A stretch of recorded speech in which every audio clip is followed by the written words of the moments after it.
भोपाल से खबर, जहां कांग्रेस आज प्रदर्शन करेगी। बीजेपी सांसद प्रज्ञा ठाकुर के खिलाफ कांग्रेस प्रदर्शन करेगी। सभी जिला मुख्यालयों में 12 बजे प्रदर्शन होगा। विवादित बयान के विरोध में प्रदर्शन किया जाएगा। कांग्रेस का एससी विभाग प्रदर्शन करेगा। जिला मुख्यालयों में 12 बजे प्रदर्शन होगा। विवादित बयान के विरोध में प्रदर्शन किया जाएगा। कांग्रेस का एससी विभाग प्रदर्शन करेगा। तो भोपाल से बड़ी खबर, जहां बीजेपी सांसद प्रज्ञा ठाकुर के खिलाफ कांग्रेस आज प्रदर्शन करेगी। सभी जिला मुख्यालयों में 12 बजे के बाद अब यह प्रदर्शन शुरू होगा। विवादित बयान के विरोध में कांग्रेस का एससी विभाग प्रदर्शन करेगा।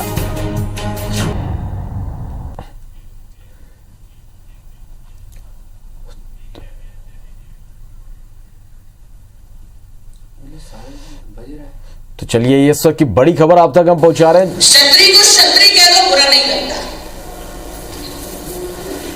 ब्राह्मण को ब्राह्मण कह दो, बुरा नहीं लगता। शूद्र को शूद्र कह दो, बुरा लग जाता है। कारण क्या है? क्योंकि ना समझी है, क्योंकि समझ नहीं पाते कि क्षत्रिय बनिया बन गया, बनिया क्षत्रिय बन गया, शूद्र व्यवसायी बन गया, वैश्य शूद्र बन गया। ये 4 वर्ग हैं। 4 वर्ग कोई बुरे नहीं है।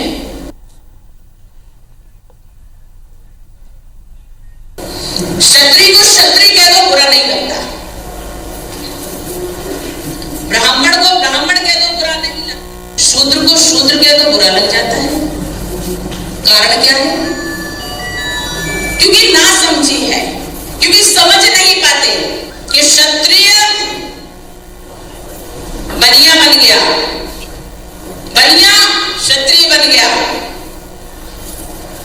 शूद्र व्यवसायी बन गया, वैश्य शूद्र बन गया। ये 4 वर्ग हैं। 4 वर्ग कोई बुरे नहीं है।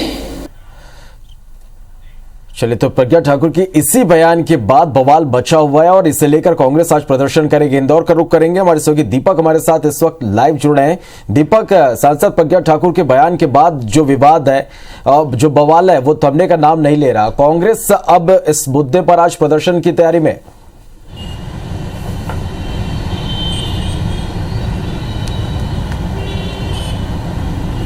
बिल्कुल, जो भोपाल सांसद है प्रज्ञा ठाकुर, उनके विवादित बयान के बाद पूरे प्रदेश भर में कांग्रेस ने इसको लेकर निंदा करना शुरू कर दी और एक तरीके से कहा जाए कि जितने भी 52 जिले हैं, सभी प्रत्येक जिला मुख्यालय पर कांग्रेस के द्वारा विरोध प्रदर्शन किया जाएगा और प्रज्ञा ठाकुर के दलित विरोधी बयान के खिलाफ में आवाज़ बुलंद की जाएगी। हालांकि अभी तक इंदौर में जो समय तय किया गया था, उस समय पर विरोध प्रदर्शन नहीं हुआ है, लेकिन जल्द ही वो विरोध प्रदर्शन होगा। लेकिन एक तरीके से कहा जाए कि हमेशा विवादित बयान देने वाली सांसद प्रज्ञा ठाकुर को लेकर हमेशा जो उनके बयान रहते हैं वो विवादों में रहते हैं और कांग्रेस हमेशा इन विवादों को लेकर आवाज़ बुलंद करती है। और एक बार फिर से जो दलित विरोधी बयान निकलकर सामने आया है प्रज्ञा ठाकुर का, उसको लेकर कांग्रेस की तरफ से जितने भी पदाधिकारी हैं, उन्होंने इस पूरे बयान की निंदा की है और एक तरीके से कहा है कि जब जब चुनाव आते हैं या इस तरह की स्थितियाँ निर्मित होती है, तब जो है ये बयान दिए जाते हैं। और एक बार फिर से दलित विरोधी बयान देकर प्रज्ञा ठाकुर ने नया विवाद खड़ा किया है, चूँकि आगामी दिनों में मध्य प्रदेश में नगरीय निकाय चुनाव है और एक तरीके से कहा जाए कि ध्रुवीकरण को लेकर भी ये बातें कही जा रही है और कांग्रेस की तरफ से विरोध प्रदर्शन का जो सिलसिला है लगातार जारी रहेगा। कांग्रेस लगातार इस बात को लेकर विरोध बयान जारी कर रही है कि जो प्रज्ञा ठाकुर है, उनके द्वारा इस तरह के जो बयान दिए जाते हैं वो सोची समझी रणनीति के तहत ये बयान होते हैं और प्रज्ञा ठाकुर हमेशा एक दूसरे को बांटने की कोशिश करती है और उसी की वानगी इस बयान में भी नज़र आती है, जहाँ पर कि जो दलित विरोधी बयान दिया गया है, कांग्रेस की तरफ से ये भी आरोप लगाया गया है कि भाजपा की तरफ से हमेशा कहा जाता है कि वो दलित के साथ में है, लेकिन उनके जो नेता हैं उनके बयानों से कभी ये नहीं लगता कि भाजपा अपने जो है दलितों के लिए कुछ काम कर रही है, केवल एक दिखावा भर होता है। और उसी के जो बात है वो प्रज्ञा ठाकुर ने कहकर बताई है और ये बताया है कि किस तरीके से वर्ण व्यवस्थाएं थी और उस वर्ण व्यवस्थाओं में जो प्रज्ञा ठाकुर की तरफ से बयान आया है बताता है कि कहीं न कहीं भाजपा के जो नेता हैं वो दलित विरोधी हैं और इसी को लेकर विरोध प्रदर्शन किए जाएंगे। चले तो निश्चित रूप से अब इस बयान के बाद कांग्रेस पूरी तरह से इस मुद्दे को कहीं से भी छोड़ना नहीं चाहती और इस बयान के बाद अब आज कांग्रेस का प्रदर्शन देखने को मिलेगा। बहुत शुक्रिया दीपक इस पूरी जानकारी के लिए।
बिलासपुर से खबर जहां नेता प्रतिपक्ष बोदरी चकरभाटा पहुंचे। धर्मलाल कौशिक बोदरी चकरभाटा पहुंचे, किसान पंचायत कार्यक्रम में शामिल हुए।